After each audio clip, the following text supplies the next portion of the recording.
Am I the a-hole for refusing responsibility of my autistic brother after my parents die? I, 19F, have a younger brother, 17M. We are both autistic, but this post will mainly be about his experiences. Over the years, due to our respective autism traits and just overall diagnoses being incredibly different from one another, our parents adapted different parenting styles for both of us in order to better suit our individual needs.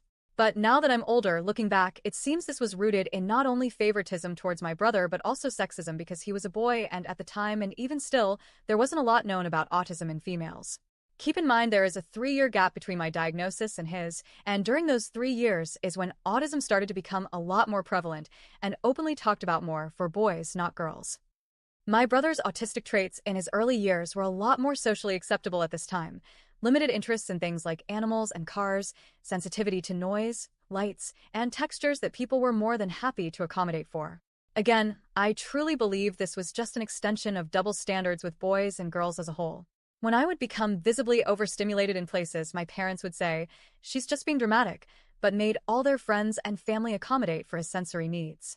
Due to his autism being easier to cope with in early childhood, my parents never felt the need to set any boundaries with him. He was almost never punished, even when he acted out at school. In a sense, my parents were incredibly permissive with him, and to him at a young age, they basically taught him, without ever directly saying, that because he's autistic, he can get away with quite literally anything.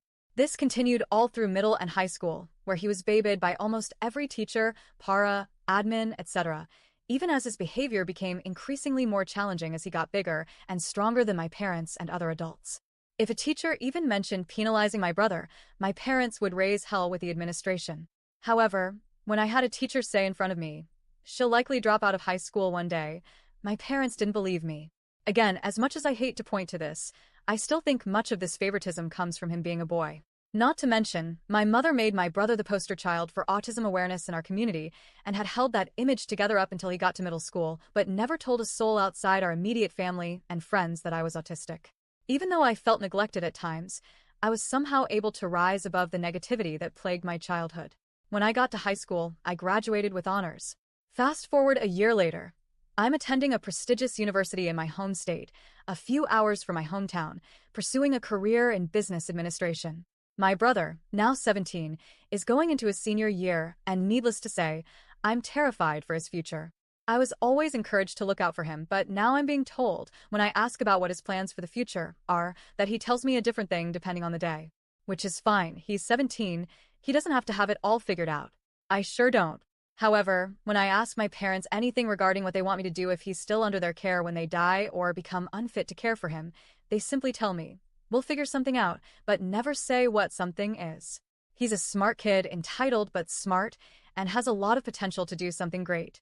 If my parents didn't shelter him from the outside world so much, give him unrestricted internet access, and just overall raise him the way they did, we'd be in a very different situation. As his older sister, I feel a sense of obligation to make sure he's okay. But at the same time, I have no desire to let him live under my wing rent-free. My parents chose to have him. This is their doing. They need to figure it out. I just hope he's okay in the end. I only want the best for him, but I don't know what that is. I just hope that before my parents die, I do. Edit/update, I don't know. I would like to point out that my parents have never directly told me it's my responsibility to care for him in the event of their death or old age, and have actually told me it's not my responsibility to care for him. But that doesn't mean to wash my hands of being his older sister completely, so I'm more just confused by how they put it. It's the same every time I ask.